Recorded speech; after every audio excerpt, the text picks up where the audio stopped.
दोस्तों की हाल चाल है जनाब। तुसी देखते पे हो अपना देश पंजाब टीवी ते मैं तुहाडा मेजबान मोहम्मद नदीम खरल।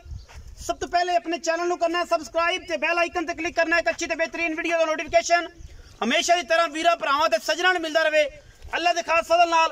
अज वीरां वास्ते जनाब एक पहलन खास हुत्याणियां दे घर दी लैके हाजिर होए हैं इंशाअल्लाह।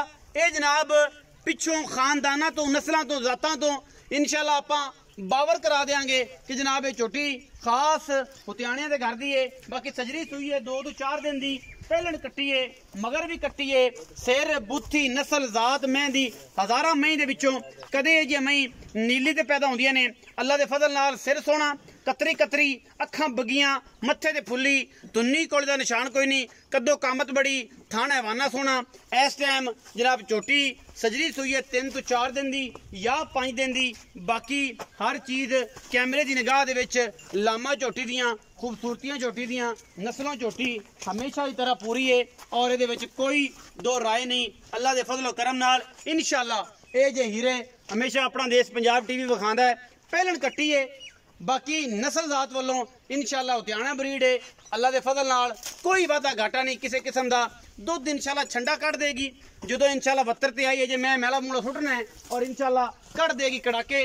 रमजान दी ऑफर में इंशाअल्लाह जे के भी ऑफर है और सस्ती तरीन और इंतहाई मकूल मुल्लां दे विच जनाब झोटी पहलन नीली दी वीरां वास्ते लैके हाजिर होए हैं इंशाअल्लाह। वीर राजी हो जाएंगे। थन मुठ मुठ दा रुग रुग दा रसगुल्ले लाई फिरदी कर्मा वाली एक हड्डी डाका खुड्डा ते बरीकियां हजारा मई विचों कदे जे मई नीली बार च पैदा होंदियां ने अल्लाह दे फजल नाल। कंड बड़ी पद्धर लक्कड़ बड़ी सुथरी सिर बड़ा सोहना अखां बिलियां नसां बड़ियां खूबसूरत और बाकी दुन्नी कोली दा मैं नूं तां निशान ही कोई नहीं।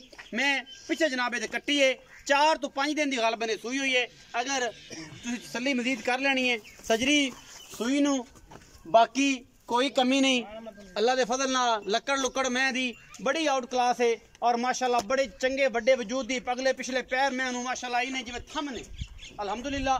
बाकी मुल मालिक दी मर्जी दा लेने देने मुकद्दर मैं नीली दी ना होए 1 रुपया नहीं लेना प्योर नीली दी और जनाब हुत्याणियां दे घर दी अल्लाह दे फजल करम नाल इंशाअल्लाह पूरी वलैत लम्मी तौन और सुथरा ते सुच्चा दाना प्योर नीली दा अल्लाह दे फजल करम नाल।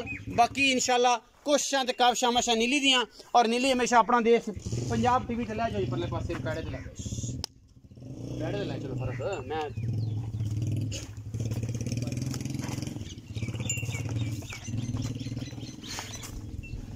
आओ जी मौलवी साहब किन्ने खलोना तुसी आ सको फर्क आ इधर आओ। अस्सलाम वालेकुम। वालेकुम सलाम। की हाल चाल है? ठीक है जी अल्लाह सेहत तबीयत ठीक है भाई दा की नाम है? मोहम्मद अशरफ। मोहम्मद अशरफ भाई अशरफ मैं बखाई किन्ने सूए ते पहले ना जी कदों दी सूई हुई? इन हो गए 5-6 दिन। इस टाइम सारा दुध कितना सो बच्चे चुका कितना 11 तो 12 किलो कर दी सारा निचोड़ दुध 11 तो 12 किलो इस टाइम 5 तो 6 दिन सूई है।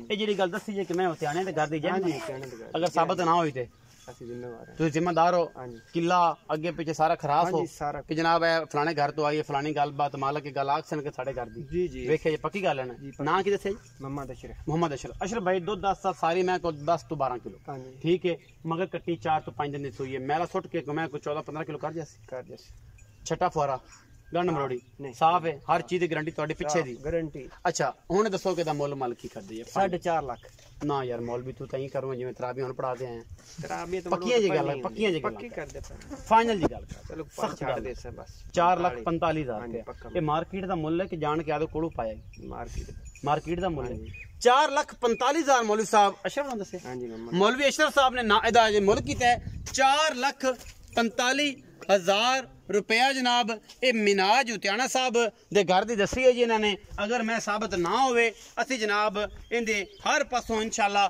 देनेदार होवांगे। कट्टी बड़ी आउट क्लास है हुत्याणियां दे घर दी लक्कड़ मैं ऐसी रह रब दा ना बड़ा खूबसूरत और आउट क्लास जानवर है। अल्लाह दे फजल करम नाल वीडियो अच्छी लगी वीडियो लाइक शेयर ते कमेंट जरूर करना है और अपनी राय नाल जरूर आगाह करना है। पाकिस्तान जिंदाबाद पाक आर्मी हमेशा जिंदाबाद।